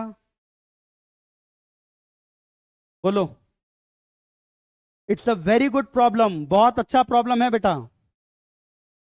इस क्वेश्चन से आपको यह समझ में आना चाहिए कि इस प्रॉब्लम में आपको बहुत सारी चीजों का ध्यान देना है। बहुत सारे आंसर्स आएंगे, लेकिन आपको हर छोटी छोटी बात का ध्यान रखना है। इंटीजर का ध्यान रखना था, इंक्रीजिंग एपी का ध्यान रखना था, अंडर रूट के अंदर चीजों को पॉजिटिव करना था, क्वाड्रेटिक लेकर के सॉल्व करना था। ये सारी चीजों से मिलकर के बना हुआ है, तो ये बहुत ही इंपॉर्टेंट क्वेश्चन है। आई बात समझ में क्या? बोलो बोलो बोलो बोलो। क्लियर हो गया? क्लियर है क्या? ठीक है, आगे बढ़ते हैं। आगे हम लोग बढ़ते हैं, ठीक है। क्वेश्चन जरा देखना आगे, ये उसी से रिलेटेड क्वेश्चन है। देखो, Sn is the sum of first n term. अब तुमको एपी का सीक्वेंस पता चल गया ना, तो सम ऑफ 7 टर्म और सम ऑफ 4 टर्म तो निकाल ही लोगे। तो ये निकाल लेना, 19 से डिवाइड कर लोगे, ये तो कर ही लोगे। ठीक है, ओके। ये क्वेश्चन हम लोग पहले कर चुके हैं, ये भी कर चुके हैं। ठीक है, ओके। चलो, अब जरा देखते हैं, एक नए कॉन्सेप्ट पे चलते हैं हम लोग, अरिथमेटिक मीन। ठीक है, एक नए कॉन्सेप्ट पर हम लोग चलते हैं, अरिथमेटिक मीन। ठीक है, very important concept. Arithmetic mean क्या होता है उसके बारे में देखो यहां पर लिखा हुआ है। थोड़ा सा थ्योरेटिकल पार्ट पढ़ करके फिर हम क्वेश्चन करते हैं, ध्यान रखना। ठीक है, क्या लिखा है जरा देखो। If 3 numbers are in AP, then the middle one is called arithmetic mean of the two. अगर 3 नंबर एपी में होंगे, अगर 3 नंबर एपी में होंगे, तो बीच वाले टर्म को पहले, बीच वाले टर्म को बचे हुए दो का अरिथमेटिक मीन कहेंगे। यानी कि यहां पर अगर 3 नंबर एपी में है तो 2b बराबर क्या हो जाएगा, a प्लस सी। अगर 3 नंबर एपी में है तो 2b बराबर कितना हो गया बेटा, a प्लस सी। यहां से b की वैल्यू कितनी आ गई बताओ, a प्लस सी बाई 2। इसका इसका मतलब क्या हुआ कि अगर 3 नंबर एपी में है तो अरिथमेटिक मीन क्या होगा, b जो बीच वाला टर्म होगा वो किसके बराबर होगा बोलो, a प्लस सी बाई 2। आई बात समझ में? इसका मतलब क्या हुआ कि if two numbers are there, two numbers are there, two numbers a and b are there, तो उनका जो अरिथमेटिक मीन होगा वो क्या होगा बेटा, उन दोनों का सम डिवाइडेड बाई 2। क्लियर है? और अगर 3 नंबर्स हो गए, 3 नंबर्स आर देयर, 3 नंबर हो गए, तो अरिथमेटिक मीन क्या हो जाएगा? अरिथमेटिक मीन एक्चुअली एवरेज होता है बेटा। तो 3 नंबर्स का अरिथमेटिक मीन हो जाएगा a plus B plus C by 3। n numbers का अरिथमेटिक मीन क्या होगा, n नंबर्स अरिथमेटिक मीन क्या होगा, सारे के सारे n नंबर्स का सम, और उसको फिर किससे डिवाइड करना होगा, नंबर ऑफ टर्म से, यानी कि n से। आई बात समझ में? बोलो बोलो भाई, ठीक है। तो ये हो गया अर्थमेटिक मीन का मतलब। अब एक इंपॉर्टेंट चीज कि अगर तुमने दो नंबर ए और बी में, इसको स्मॉल ए और स्मॉल बी कर लो, दो नंबर ए और बी के बीच में एक नंबर ए है और एक नंबर बी है, इन दो नंबर्स के बीच में अगर तुमने एन अर्थमेटिक मीन्स को इंसर्ट किया, A1 A2, जरा ध्यान से देखना, मैं ये अर्थमेटिक मीन इंसर्ट कर रहा हूं, A3 A4 AN-1 और AN। अगर तुमने इन दो नंबर ए और बी के बीच में एन अर्थमेटिक मीन्स को इंसर्ट किया, A1 A2 A3 A4 AN-1 AN, तो ये पूरा का पूरा जो सीक्वेंस होगा वो किस में हो जाएगा बेटा, AP में हो जाएगा। और अगर ये AP में हो गया तो क्या तुम A1 को नहीं लिख सकते हो क्या, A प्लस डी, क्योंकि A1 तो अब सेकेंड टर्म का काम कर रहा है, तो सेकेंड टर्म ऑफ AP को क्या लिखते हो, A प्लस डी लिखते हो। आई बात समझ में? अच्छा, और जरा देखो A2 को क्या लिख सकते हो आप, A प्लस 2D। क्यों? क्योंकि A2 क्या है, थर्ड टर्म है, और थर्ड टर्म ऑफ AP को क्या लिखते हो तुम, A plus 2D। Okay, A3 को क्या लिख सकते हो, ध्यान से देखते रहना भाई, A3 को क्या लिख सकते हो, A प्लस 3D। और इसी तरीके से AN को क्या लिख सकते हो, तो AN को लिख सकते हो A प्लस एन डी। ये एक इंपॉर्टेंट चीज है जिसको तुमको ध्यान रखना है कि अगर कभी भी दो नंबर्स के बीच में अर्थमेटिक मीन्स को इंसर्ट किया गया तो जो पहला अर्थमेटिक मीन है A1 उसको तुम लिखोगे A प्लस डी, जो दूसरा अर्थमेटिक मीन है उसे तुम लिखोगे A प्लस 2D, ठीक है। और जो पांचवा अर्थमेटिक मीन है उसको तुम क्या लिखोगे, A प्लस 5D। आई बात समझ में? ओके, अब एक बात बताओ, इन सारे चीजों को अगर तुमने लिख दिया है तो तुम ये कह सकते हो क्या, मान लो मैं तुमसे बोलूंगा कि एम अर्थमेटिक मीन को क्या लिखोगे, एम अर्थमेटिक मीन को क्या लिखोगे, ठीक है। तो एम अर्थमेटिक मीन को तुम क्या लिखोगे, A प्लस एम डी, जहां पर एम होगा एमथ अर्थमेटिक मीन, डी होगा उस पूरे के पूरे एपी के सीक्वेंस का कॉमन डिफरेंस, और ए होगा पहला वाला टर्म जिन दो टर्म्स में तुम अर्थमेटिक मीन्स को इंसर्ट कर रहे हो, ठीक है। अब जरा देखो, अगर मैं यहां पर इन सारे अर्थमेटिक मीन का सम करूं, सम ऑफ ऑल अर्थमेटिक मीन, ध्यान से देखना इंपॉर्टेंट कॉन्सेप्ट है, सम ऑफ ऑल अर्थमेटिक मीन। तो अगर तुमने सम ऑफ ऑल अर्थमेटिक मीन किया, यानी तुमने अगर सिग्मा ए आई किया बेटा, आई की जगह 1 से लेकर के n तक रखा, तो यहां पर जो चीजें आ जाएंगी जरा देखो वो क्या आ जाएंगी, A प्लस डी पहला arithmetic mean, A plus 2D दूसरा अर्थमेटिक मीन, और इसी तरह से A प्लस एन डी, ये सब का सब ऐड हो जाएगा। और यहां से कितना आ जाएगा जरा देखो तो, ए कितनी बार ऐड हो रहा है, n टाइम्स ऐड हो रहा है, तो ये Na हो गया। और D के साथ क्या होगा जरा देखो, 1 से लेकर के n तक का एडिशन, ध्यान से देखना भाई, जल्दी बोलो, 1 से लेकर के n तक का एडिशन, ये कितना आ गया, Na प्लस डी टाइम्स 1 से लेकर के n तक का एडिशन कितना हो गया बेटा, n प्लस 1 बाई 2, ये आ गया सम ऑफ ऑल अर्थमेटिक मीन। ध्यान से देखना भाई, सारे के सारे अर्थमेटिक मीन का सम। अब एक बात बताओ, सारे के सारे अर्थमेटिक मीन का तो सम आ गया, लेकिन मुझे यहां पर डी की जरूरत है कि डी क्या है, और मेरे को तो डी दिया ही नहीं था, मेरे को यहां पर क्या क्या दिया है कि कौन कौन से दो टर्म्स हैं जिनके बीच में आप अर्थमेटिक मीन पुट कर रहे हो, यानी ए और बी, और कितने अर्थमेटिक मीन तुम पुट कर रहे हो, वो सारी चीजें, ठीक है। अब एक बात बताओ, अगर तुमको डी निकालना है तो डी निकालने के लिए तुम ऐसे कह सकते हो क्या कि डी की जो वैल्यू आएगी, जो nth टर्म है, यहां से जरा देखो, अगर तुमको डी निकालना है तो जरा बताओ यहां से क्या लिख लोगे, जो nth टर्म है बी, वो किसके बराबर होगा, लास्ट वाला term, first term plus number of term. Number of term कितने हो गए, ये टोटल कितने टर्म है बताओ, n plus 2, n arithmetic mean जो पुट किए गए, और a और b मिलाकर के दो और टर्म, तो n प्लस 2 माइनस 1 हो जाएगा फॉर्मूले के हिसाब से, और यहां से जो d आएगा वो आ जाएगा b माइनस ए अपॉन एन प्लस 1। डी कितना आ जाएगा, b माइनस ए अपॉन एन प्लस 1। जब वो d यहां पर अप्लाई करोगे और सॉल्व करोगे तो एक नया रिजल्ट आ जाएगा, सिग्मा ऑफ ए आई बराबर 1 से लेकर के n तक, a plus B by 2 into N, क्या आ जाएगा, a plus B by 2 into N. इसका मतलब क्या हुआ बेटा कि अगर तुमको एन अर्थमेटिक मीन्स का सम लेना है, एन अर्थमेटिक मीन का सम लेना है, तो तुम डायरेक्टली क्या कर सकते हो, दो नंबर अगर ए और बी है, दो नंबर अगर ए और बी है, उन दो नंबर्स में अगर तुमको एन अर्थमेटिक मीन्स का जितना भी सम है उन दो नंबर्स के बीच में एन अर्थमेटिक मीन अगर इंसर्ट किए गए तो उनका सम डायरेक्टली क्या लिख सकते हो, N into arithmetic mean of A and B, N into arithmetic mean of A and B. तो ये एक इंपॉर्टेंट कॉन्सेप्ट है, इसको तुम ध्यान से देखना। अच्छा, कई बार एक और इंपॉर्टेंट रिजल्ट हम लोग यूज करते हैं। अभी मैंने तुमको बताया कि nth अर्थमेटिक मीन जो था, nth अर्थमेटिक मीन an जो था, उसको तुमने क्या लिखा था बेटा, a प्लस एन डी। इस a प्लस एन डी की जगह nth अर्थमेटिक मीन को तुम b माइनस डी भी लिख सकते थे। क्या लिख सकते थे, b माइनस डी। देखो ना, लास्ट से जरा सोचना चालू करो, लास्ट से सोचना चालू करो। ये अगर b है तो इससे ठीक एक पहले वाला टर्म क्या होगा, b माइनस डी। तो an को तुम b माइनस डी भी लिख सकते हो। अगर तुम n के फॉर्म में नहीं बोलना चाहते हो तो an को तुम क्या कह सकते हो, b माइनस डी भी कह सकते हो। an माइनस वन को क्या कह सकते हो, बोलो, b माइनस टू डी कह सकते हो।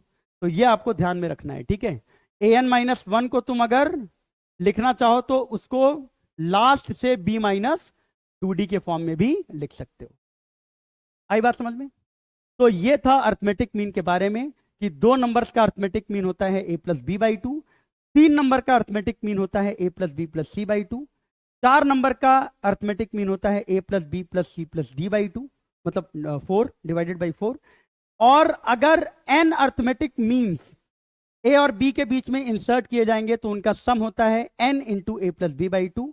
ए और b के बीच में अगर n अर्थमेटिक मीन्स इंसर्ट किए गए तो मान लो मैं तुमसे पूछता हूं कि बेटा what is the third arithmetic mean, a3 कितना होगा, तो a3 को तुम कह सकते हो a प्लस थ्री डी।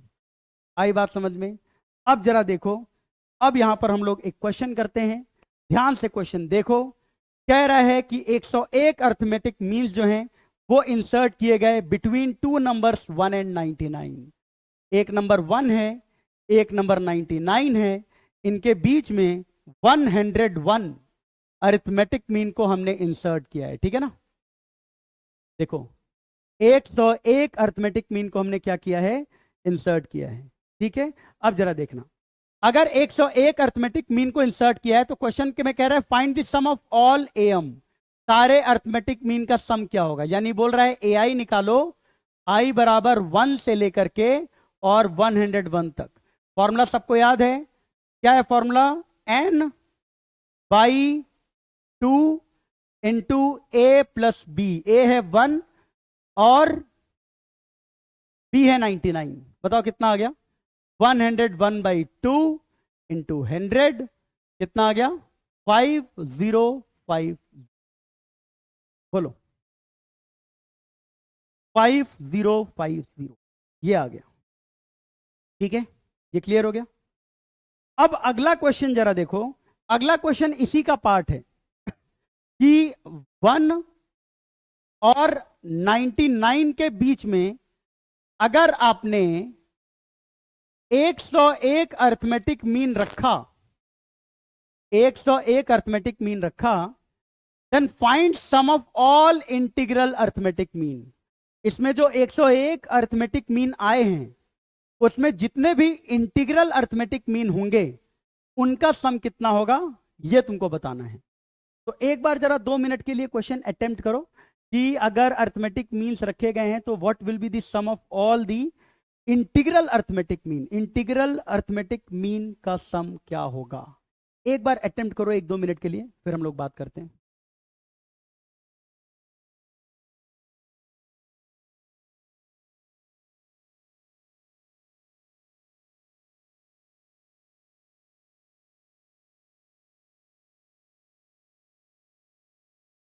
हाँ भाई,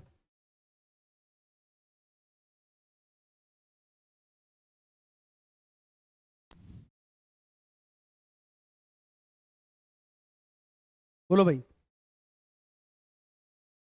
तो एक बात बताओ, आपको बोल रहा है कि कौन सा अरिथमेटिक मीन जो होगा वो इंटीग्रल होगा, तो एक काम करो, तुम an का फॉर्म लिख दो ना, an का फॉर्म लिख दो अर्थमेटिक मीन में। क्या होता है बोलो? a प्लस एन डी होता है ना। a की वैल्यू कितनी है? 1, n की जगह n, d क्या है बेटा? b minus A by N plus 1। बोलो, b minus A by N plus 1। अच्छे से समझना जरा, b minus A by N plus 1 कितना आ गया जरा देखो तो। an कितना आ गया? an आ गया शायद 1 plus n into B minus A कितना है? 99 माइनस 1 98 बाई n प्लस 1 कितना हो गया? टोटल अर्थमेटिक मीन कितने हैं? 101। 101 प्लस 1 कितना हो गया बेटा? 102। इसका मतलब जरा बताओ an की वैल्यू किसके बराबर आ गई? an आ गया बेटा कितना? 1 plus n into 49 by 51। 1 plus n into 49 by 51। बोलो बोलो बोलो बोलो भाई। और अब मेरे को एक बात बताओ, जो तुम्हारे पास an आया है 1 प्लस एन इंटू 49 बाई 51, उसमें n की जगह ऐसा क्या रख दो ताकि ये अर्थमेटिक मीन इंटीग्रल हो जाए? n क्या रख दो ताकि ये अर्थमेटिक मीन इंटीग्रल हो जाए? बोलो बोलिए भैया, थक गए क्या? n की जगह क्या रख दे ताकि ये अर्थमेटिक मीन इंटीग्रल हो जाए? Yes yes 51। क्योंकि नीचे क्या है देखो भाई, नीचे बेटा 51 है, नीचे 51 है, तो n को भी क्या होना पड़ेगा? 51 का मल्टीपल। और 51 का मल्टीपल क्या हो सकता है? सिर्फ n, 51 ही हो सकता है। अगला तुम हो सकता है कहोगे सर 102, 51 इंटू 2 102, लेकिन तुम 102 ले ही नहीं पाओगे। क्यों नहीं ले पाओगे बोलिए?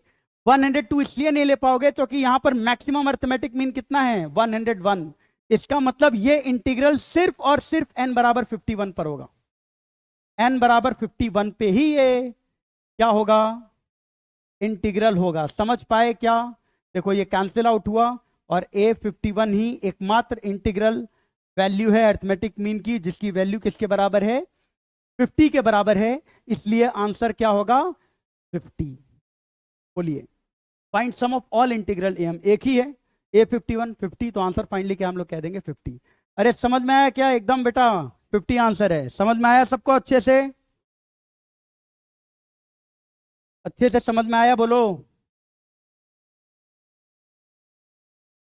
ठीक है ना। एक और क्वेश्चन देखते हैं बेटा, एक और देखो। चलो इस क्वेश्चन को जरा अटेम्प्ट करो, 2 मिनट का टाइम दे रहा हूं बेटा, इस क्वेश्चन को अटेम्प्ट करिए। 2 मिनट का समय है आपके पास, 2 मिनट का समय है आपके पास।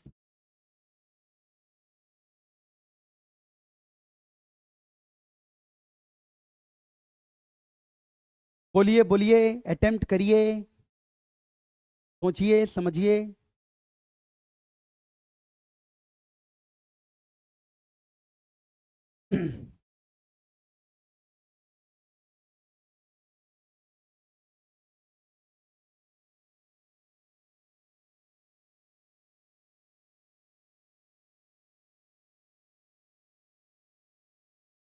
मैं आपको एक बात बताता हूं, सुनना ध्यान से, और हमेशा इस चीज को दिमाग में ख्याल में रखना।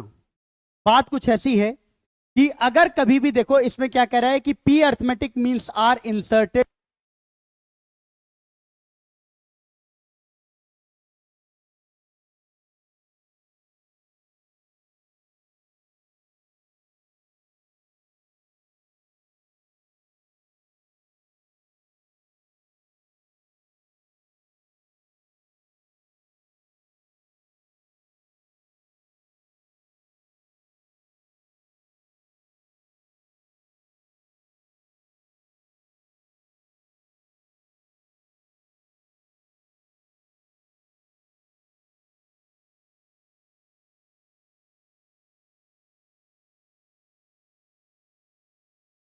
आवाज आ रही है मेरी? आवाज आ रही है? अभी आ गई आवाज? हाँ भाई, चलिए बेटा हो गया टाइम। यहां देखो, अब 5 और 41 दो नंबर्स हैं। 5 और 41 दो नंबर्स हैं बेटा, ध्यान से देखना, ध्यान से। 5 और 41 दो नंबर्स हैं, इनके बीच में बेटा आपने पी अर्थमेटिक मीन्स को इंसर्ट किया है, ऐसा मैं नहीं कह रहा हूं, क्वेश्चन कह रहा है। इसमें आपने पी अर्थमेटिक मीन्स को इंसर्ट कर लिया। ध्यान से देखना भैया, 5 और 41 दो नंबर्स हैं, उसमें आपने पी अर्थमेटिक मीन्स को इंसर्ट किया है, ठीक है। अब एक चीज देखो, बड़ा इंटरेस्टिंग है, ये पूछ रहा है AP minus one. AP minus one मतलब क्या हुआ? P minus one arithmetic mean. A3 मतलब क्या हुआ? Third arithmetic mean. तो तुम एक चीज गौर करो, अगर तुम ए पी माइनस वन को एन के टर्म्स में लिखोगे ना, तो कैलकुलेशन बहुत ज्यादा हो जाएगा। इसलिए मैंने तुमको एक बड़ा इंपॉर्टेंट स्ट्रक्चर बताया था और बोला था उस चीज को ध्यान में रखना। वो चीज थी ये कि अगर आपका अर्थमेटिक मीन लास्ट से पूछे, एन पूछ दे, एन माइनस वन पूछ दे, एन माइनस टू पूछ दे, तो हमेशा अर्थमेटिक मीन को लास्ट से सोचो। यस, हमेशा अर्थमेटिक मीन को कहां से सोचोगे? लास्ट से सोचोगे। यानी एन को बी माइनस डी कहोगे, एन माइनस वन को बी माइनस टू डी कहोगे, ठीक है ना। यही चीज आपको यहां पर भी अप्लाई करना है, ठीक है ना। ए3 को क्या कहोगे भाई? ए3 क्या है? थर्ड अर्थमेटिक मीन, उसको तो तुम कह दोगे ए प्लस थ्री डी, ठीक है। और ए पी माइनस वन को क्या कहोगे? बोलो। एपी को कहोगे कितना? 41 minus D. A P minus one को क्या कहोगे? बोलो। 41 माइनस टू डी, ये कहोगे एपी माइनस वन को। बस खत्म। क्या हो जाएगा जरा देखो, ए कितना है? First term 5, 5 plus 3d upon 41 minus 2d बराबर 2/5। बस कैलकुलेट कर लो, क्रॉस मल्टीप्लाई करो। 5 plus 3d upon 41 minus 2d equals to 2/5। ए3 भी लिख लिया हमने और AP1 माइनस 1 भी लिख दिया। बोलो, क्रॉस मल्टीप्लाई करो। 5 इंटू 5 हो गया 25 प्लस 5 इंटू 3 हो गया 15d equals to 82 minus 4d। अब जरा बोलो ये कितना आ गया बेटा? 19d equals to 57। d कितना आ गया? 3। बोलो समझ में आया कि नहीं? इतना करना ही नहीं है बेटा, सिंपल फॉर्म में लिखो। बोलो बोलो। तो d कितना आ गया? 3 आ गया। क्या पूछ रहा है? p पूछ रहा है। p पूछ रहा है, p निकाल लो यार। तुमसे क्वेश्चन में p पूछ रहा है ना कि कितने अर्थमेटिक मीन इंसर्ट किए गए, तो d तो 3 आ गया ना। तो d 3 आ गया, तो बताओ टोटल टर्म कितना है? d है क्या? d कितना है? 41 minus 5 upon p plus 1। d कितना है? 3। 3 into p plus 1 equals to 36। तो p प्लस 1 कितना हो गया? 12। तो p कितना आ गया? 11। बोलो समझ में आया कि नहीं?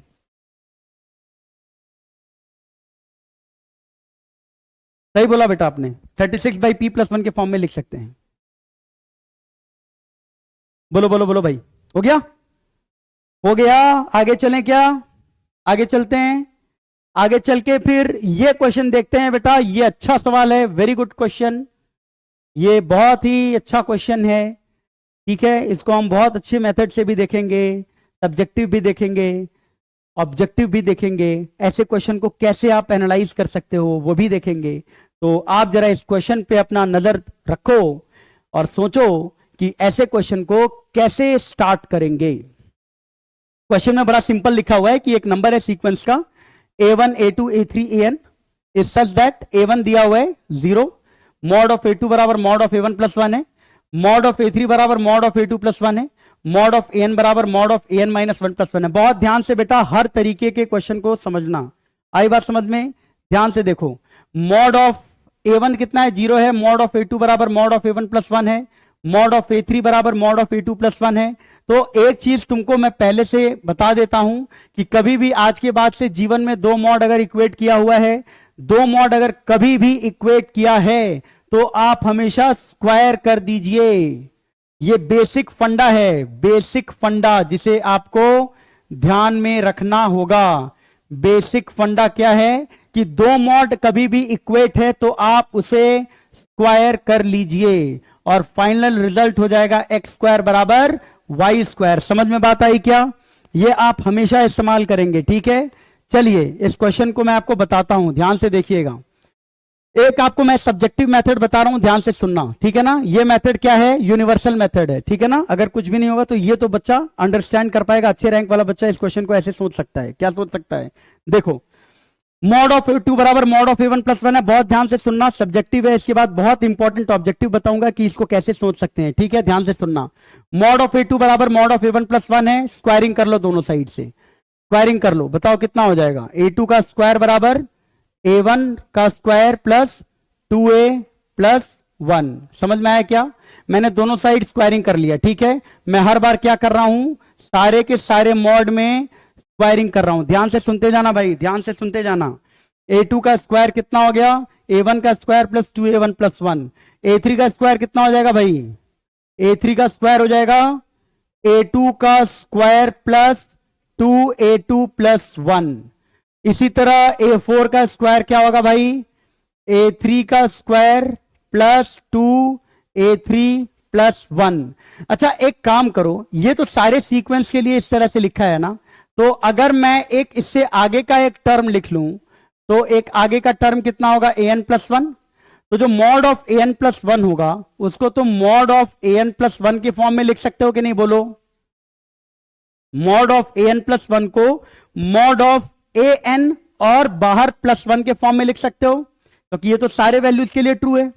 और अगर ये सारे वैल्यूज के लिए ट्रू है तो इसका जब स्क्वायर करोगे तो कितना होगा, an प्लस 1 का स्क्वायर बराबर इसका भी स्क्वायर करो, an का स्क्वायर प्लस 2an प्लस 1। अब तुम इन सारे के सारे टर्म्स को ऐड कर दो। जब इन सारे के सारे टर्म्स को तुम ऐड करोगे तो जरा देखो क्या हो रहा है बेटा, ये इससे कटा, ये इससे कटा, ठीक है ना। इसके जस्ट पहले an आया होगा, वो भी यहां से कैंसिल आउट हो जाएगा, ये भी कैंसिल आउट हो जाएगा। तो आपके लेफ्ट में सिर्फ और सिर्फ एक ही टर्म आएगा, a स्क्वायर n प्लस 1। बोलो, और यहां पर क्या आ जाएगा जरा देखो, जब ये सारे टर्म्स कट गए तो एक्चुअल में क्या बचा, जरा देखो क्या बचा, a1 स्क्वायर बचा, a1 स्क्वायर आ जाएगा, ठीक है ना। और यहां पर क्या आएगा जरा देखो, 2 times sigma of A1 A2 A3 AN, यानी कि सिग्मा ऑफ AI आ जाएगा, ठीक है ना। और I की जगह 1 से लेकर के N तक। और साथ में जरा देखो ये कितने टर्म टोटल लिखे हुए हैं, जरा बताओ। A1 से स्टार्ट हुआ और AN तक गया, तो 1 1 1 लास्ट में कितने टर्म्स लिखे हैं, N टर्म्स लिखे हैं। तो ऐड होकर के कितना हो जाएगा कि N प्लस 1, ठीक है ना। आई बात समझ में। अब जरा एक बात बताओ, ये जो टर्म है 2 टाइम्स सिग्मा AI, इसको अगर तुम ध्यान से देखोगे, इसको अगर तुम ध्यान से देखोगे तो ये जो आया है A1 कितना है, जरा देखो, A1 तो 0 है, तो ये तो खत्म हो जाएगा बेटा। और 2 टाइम्स सिग्मा AI की जो वैल्यू आई वो कितनी आ गई, जरा देखो, a square n plus 1 minus n। और यहां से जो सिग्मा AI आया वो आ गया a square n plus 1 minus n by 2। और a स्क्वायर n प्लस 1 तो 100% है कि एक पॉजिटिव वैल्यू है। इसका मतलब ये 100% हो गया कि जो सिग्मा AI आएगा वो आएगा greater than equals to minus n by 2, क्योंकि ये तो पॉजिटिव नंबर है। तो पॉजिटिव नंबर अगर ऐड हो गया माइनस n के साथ तो ये माइनस n बाई 2 से बड़ा ही होगा। अरे बोलो भाई, ये पॉजिटिव नंबर है, पॉजिटिव नंबर माइनस n में ऐड हुआ तो माइनस n से बड़ा हो जाएगा। तो ये वाला सम होगा वो माइनस n बाई 2 से बड़ा होना चाहिए। लेकिन तुमसे क्वेश्चन में कह रहा है कि अरिथमेटिक मीन बताओ A1 से AN तक के सम का, तो बताओ क्या करोगे। अरिथमेटिक मीन पूछ रहा है तो n से डिवाइड कर दो, कितना हो जाएगा n से डिवाइड करने पे, बताओ। -1/2 के बराबर या उससे बड़ा। और यही चीज प्रूफ करना है क्या, कि अरिथमेटिक मीन जो होगा वो -1/2 से छोटा कतई नहीं आना चाहिए। बोलो, आई होप तुमको समझ में आ गया होगा।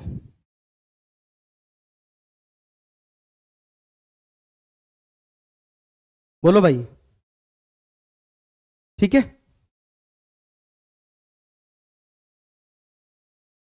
बोलो बोलो बोलो, ठीक है। इसी क्वेश्चन का देखो मैं तुमको एक इंपॉर्टेंट कॉन्सेप्ट और समझाता हूं। क्वेश्चन जो था वो जरा देखो, ये था A1 0 था, मॉड ऑफ A2 जो था वो मॉड ऑफ A1 प्लस 1 था। जरा देखो इंपॉर्टेंट कॉन्सेप्ट, ठीक है, इसको कैसे और सोच सकते हो। मॉड ऑफ A3 हो जाएगा mod of A2 plus 1, mod of A4 हो जाएगा mod of A3 plus 1, question में यही दिया था बेटा। और ऐसे ही लास्ट में मॉड ऑफ AN जो था वो mod of AN minus 1 plus 1 था। और तुमसे बोल रहा था कि A1 A2 और AN बाई N बताओ, ठीक है ना, अर्थमेटिक मीन निकालने के लिए कह रहा था। ध्यान से जरा देखना बेटा, ठीक है। तो अगर यह अर्थमेटिक मीन निकालने के लिए कह रहा था तो बोल रहा था कि इसका मिनिमम अर्थमेटिक मीन क्या पॉसिबल है। तो जरा देखो, मैं अर्थमेटिक मीन को मिनिमाइज कर रहा हूं, ध्यान से देखना कॉन्सेप्ट। एक लाइन में आंसर आ जाएगा, एक लाइन में। और इंपॉर्टेंट है ये सोच, क्योंकि एग्जाम में अगर ऐसा सोचोगे तो बहुत लोगों से आगे रहोगे, ठीक है। यहां देखना जरा, A1 को 0 रख दो, चलो A1 को 0 रख दो। तुमको अर्थमेटिक मीन क्या करना है, मिनिमाइज। तो तुम कोशिश करोगे कि सारे के सारे टर्म को क्या रखो, सिंपल रखने की कोशिश करो। जुगाड़ है इंपॉर्टेंट, ठीक है ना। अब जरा देखो, अब जरा देखो, अगर तुमने A1 को 0 रखा तो मॉड ऑफ A2 कितना आ जाएगा, 1। तो तुम A2 को क्या रख लो, -1, क्योंकि तुमको अर्थमेटिक मीन क्या करना है, मिनिमाइज। मॉड ऑफ A2 1 है तो A2 1 और -1 कुछ भी हो सकता है, लेकिन तुम रखो A2 को -1। बहुत बढ़िया। A2 को जैसे ही -1 रखे, बताओ A3 कितना आ जाएगा। -1 यहां पे रखो A2 की जगह, -1। तो -1 प्लस 1 कितना हो गया, 0। मॉड A3 हो गया 0, A3 की वैल्यू कितनी हो गई, 0। आई बात समझ में। अब जरा बताओ मॉड ऑफ A4 कितना हो जाएगा। A3 0 हो गया तो मॉड ऑफ A4 1 है, यानी A4 की वैल्यू +-1। लेकिन अर्थमेटिक मीन को मिनिमम बनाना है तो A4 को क्या रखो, -1। मेरी बात समझ पा रहे हो क्या। मॉड ऑफ A4 1 आया, तुम्हारे पास दो चॉइसेस हैं, A4 को 1 रख सकते हो या -1 रख सकते हो। तुम रखो A4 को -1। क्यों -1 रखो, क्यों -1 रखो, क्यों -1 रखो, क्योंकि अर्थमेटिक मीन को क्या बनाना है, मिनिमम बनाना है, ठीक है। तो A4 हो गया -1। और ये पूरा का पूरा सीरीज ऐसे ही चलता जाएगा। A5 0, A6 -1, A7 0, ऐसे ही चलता जाएगा। A8 -1। तो अब जब इसका सम करोगे 0 -1 0 -1 0 -1, तो जरा बताओ ऊपर n टर्म है तो यहां ऊपर क्या आएगा, 0 -1 0 -1 करोगे तो ऊपर सम -n/2 आ जाएगा क्या। इसका मिनिमम वैल्यू जो आएगा अर्थमेटिक मीन का, वो उसमें ऊपर समेशन, पेयर का समेशन -1 आ रहा है तो n टर्म का समेशन कितना आएगा, -n/2। और नीचे बताओ n लिखा हुआ है, कैंसिल आउट हो जाएगा। तो अर्थमेटिक मीन का जो मिनिमम वैल्यू आएगा वो कितना आ गया, -1/2।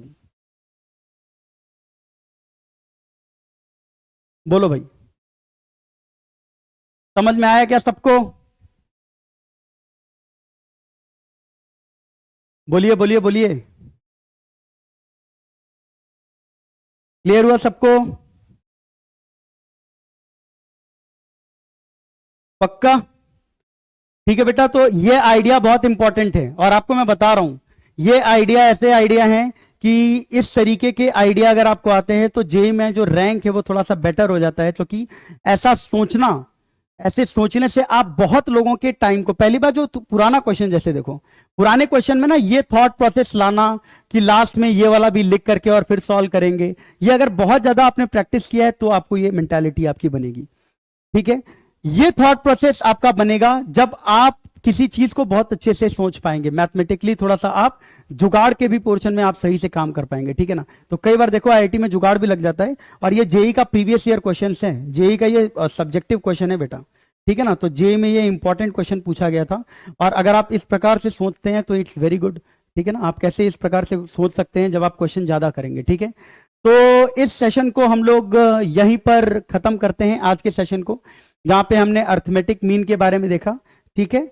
और हाँ बेटा, बैच जब स्टार्ट होगा ना तो एकदम बेसिक से ही करवाऊंगा, और बेसिक से एडवांस लेवल तक कराऊंगा, ठीक है ना। एडवांस के ऊपर भी जाऊंगा, आपको मेरे बारे में ज़्यादा बेटर तरीके से मेरे स्टूडेंट्स बता पाएंगे, ठीक है। तो उनसे जब इंटरेक्शन कराऊंगा तो आपको वो ये भी बताएंगे कि कैसे पढ़ना है, किस तरह से तैयारी करना है, मैथमेटिक्स कैसे सॉल्व करना है। वो सारे 100% टाइलर होंगे मैथमेटिक्स में, वो सारे आपको बताएंगे कि मेरा क्या मेथड है पढ़ाने का, क्वेश्चन कैसे सॉल्व करना है, और कौन कौन सी बुक लगानी है, ठीक है ना। तो ये सारी चीज़ें आपको पता चल जाएंगी, ठीक है। तो आज के लिए फिर इतना ही। नेक्स्ट क्लास में हम लोग देखेंगे जीपी पे important question, sum of GP, infinite GP next class में हम खत्म करने की कोशिश करेंगे, और उस पर हम लोग काफी इंपॉर्टेंट, अच्छे, प्यारे, ओलंपियाड लेवल के भी, एडवांस लेवल के भी, हर तरीके के लेवल के क्वेश्चन हम लोग करेंगे। ठीक है, तब तक के लिए बाय, गुड नाइट।